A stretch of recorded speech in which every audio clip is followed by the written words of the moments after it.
வணக்கம். நல்லுணவு நம்முணவு இந்த அலைவரிசைக்கு உங்கள் எல்லோரையும் அன்போடு வரவேற்கிறேன். நம்மோட இந்த புகையில்லா விறகடுப்பில் இன்னமும் சிலர்லாம் சந்தேகம் கேட்டுட்ருக்காங்க. அதுக்கான பதிவு இல்லை. இப்போ நீங்கள் பார்க்குறீங்க பாருங்கள். கொஞ்சம் மண் வச்சு சுற்றிலும் அணைச்சி விட்டுட்டு கீழே கொஞ்சம் குழியாக்கி அது மேலே இது மாதிரி வார்ப்படத்தால் உண்டான சல்லடை வச்சுருக்கேன். இது எதுக்குன்னா, ராக்கெட் அடுப்பு போல் இந்த அடுப்பு செயல்படுதா அப்படின்னு ஒரு பரிசோதனை முயற்சிக்காக நேத்தியே அந்த மண்ணெல்லாம் வச்சுருந்தேன். அந்த ஈரம் இன்னும் காயவே இல்லை, ஏன்னா நேற்று கொஞ்சம் மழையாக இருந்தது. இன்னையோட சமையல் முழுக்க இதிலே தான் செய்ய போகிறேன்.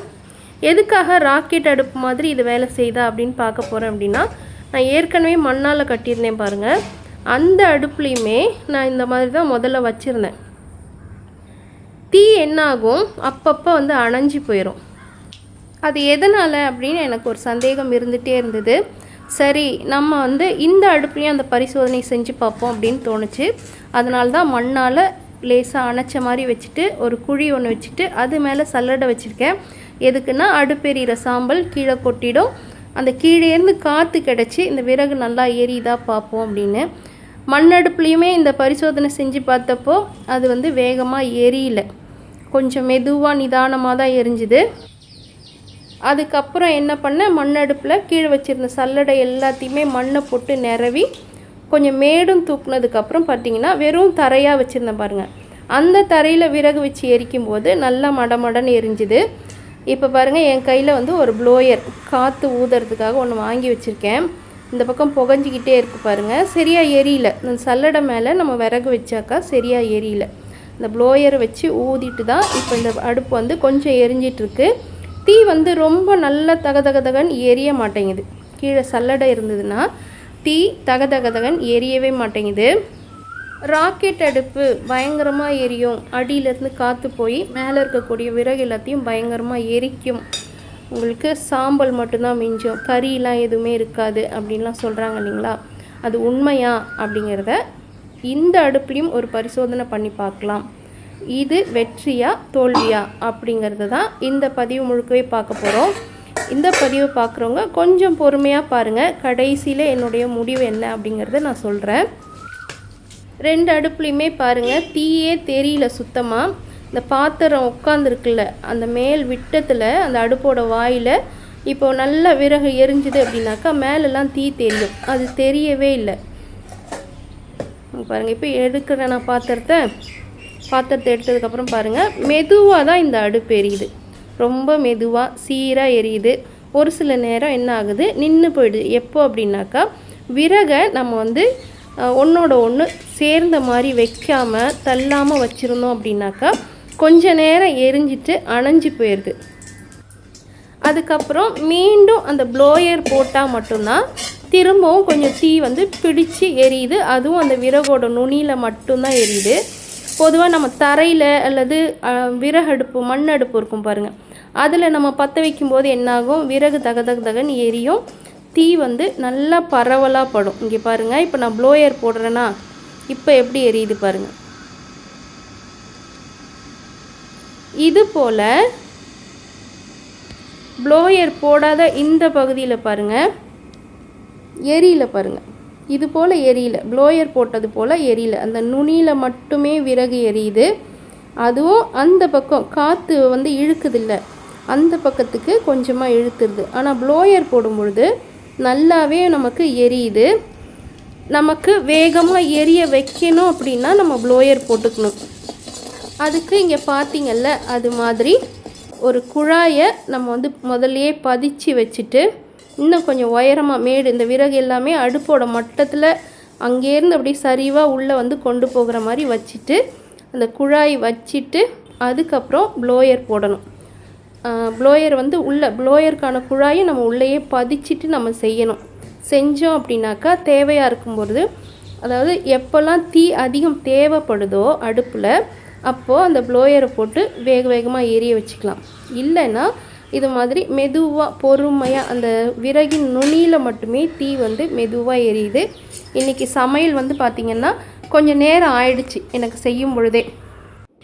இன்றைக்கி காலையிலேயே வெறும் வயிற்றில் இந்த கூழை பசங்களுக்கு கொடுத்துட்டு இட்லி சுட்டு வச்சிடலாம் அப்படின்னு நினச்சேன்.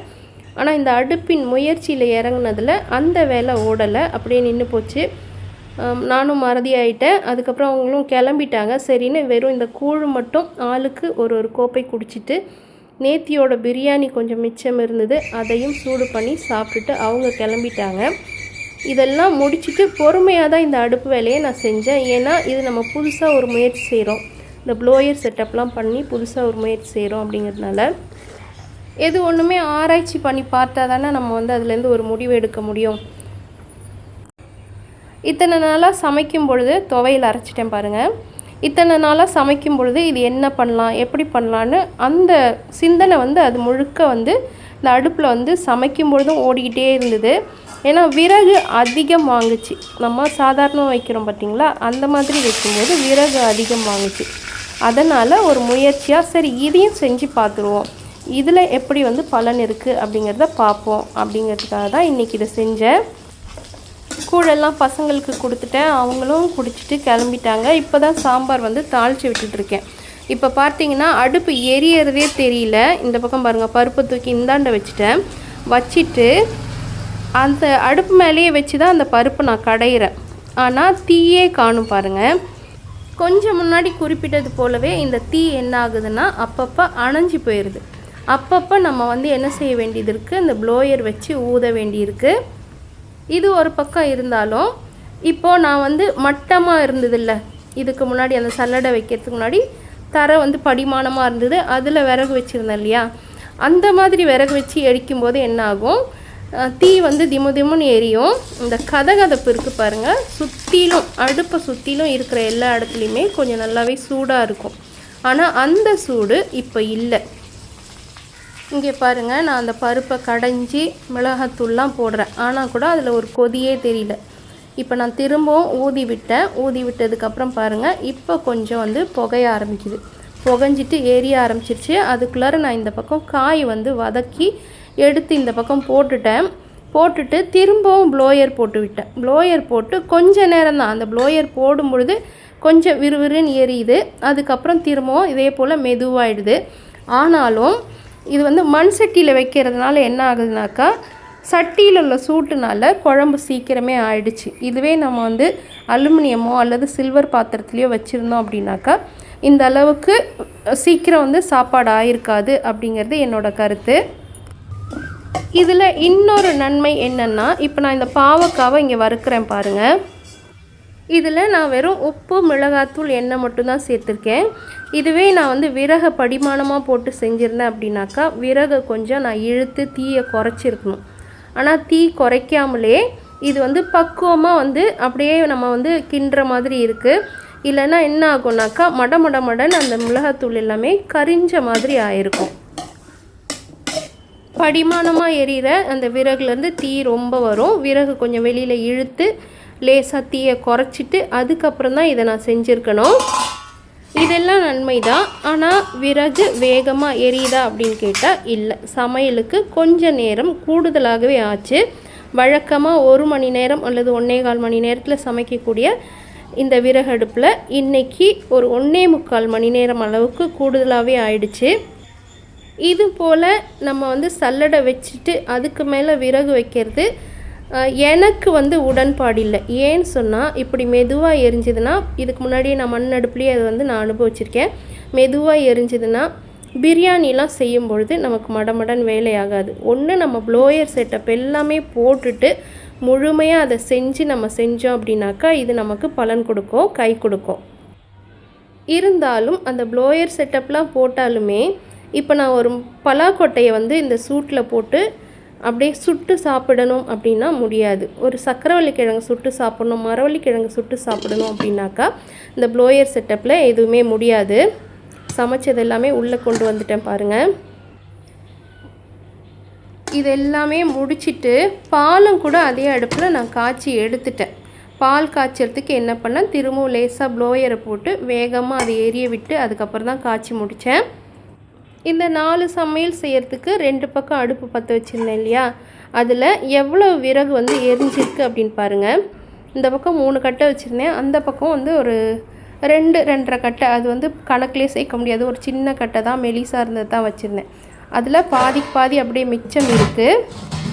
இது போல் ப்ளோயர்லாம் வச்சு ராக்கெட் அடுப்பு மாதிரி இது எரிய வைக்கிறது எனக்கு சரி வருமானு கேட்டிங்கன்னா சரி வரல. ஏன்னா இந்த நடுவில் இருக்குது பாருங்கள், அந்த பாத்திரத்துக்கு சுத்தமாக சூடே போகலை. சில நேரங்களில் என்ன செய்வேன், அந்த பாத்திரத்தில் கொஞ்சம் தண்ணி வச்சு அதில் ஒரு முட்டை வச்சு விட்டுருவேன். அடுப்பு எரிஞ்சிட்டு இருக்கும்போதே அடியில் ஒரு கரண்டி வச்சு அதில் லேசாக எண்ணெயை ஊற்றி கடுகு போட்டு தாளித்து மேலே குழம்புல கொட்டிடுவேன். அடுத்தது ஒரு கரண்டி ஆம்லெட் போடணுன்னா அடுப்பு எரியும் போதே அதை போடுவேன். அது எதுவுமே என்னால் போட முடியல. இந்த அடுப்பில் அதை செய்ய முடியாது. ராக்கெட் அடுப்பு மாதிரி வசதி இருந்ததுன்னா அதை செய்ய முடியாது. அதே போல் ஒரு பல்லாக்கொட்டையை சுடுறதோ, சக்கரவள்ளி கிழங்கோ, மரவள்ளி கிழங்கோ, இல்லை ஒரு சோளம் சுடுறதோ, இதெல்லாம் சுடணுன்னா தனியாக நான் தந்தூரி அடுப்பை பற்ற வச்சு செய்கிறதுக்கு பதிலாக இதுலேயே செஞ்சிட்டு இருந்தேன் இல்லையா, அது எல்லாமே நம்மளால் இந்த மாதிரி ராக்கெட் அடுப்பு நம்ம செஞ்சோம் அப்படின்னாக்கா செயல்படுத்த முடியாது. அப்படிங்கிறது என்னுடைய இந்த ஆய்வில் எனக்கு கிடைச்ச ஒரு அனுபவம். இந்த பதிவை பார்த்தவங்களுக்கு உங்களுக்கு அடுப்பு எப்படி வேணும் அப்படிங்கிறது நல்லா புரிஞ்சிருக்கும்னு நினைக்கிறேன். இந்த பதிவு பிடிச்சவங்க ஒரு விருப்பம் கொடுத்துருங்க. இது வரைக்கும் சப்ஸ்கிரைப் செய்யாதவங்க ஒரு முறை சப்ஸ்கிரைப் பட்டனை தொட்டழுத்திட்டு இனி வரும் பதிவுகளை தொடர்ந்து பாருங்கள். மீண்டும் ஒரு நல்ல பதிவில் சந்திக்கிறேன். நன்றி.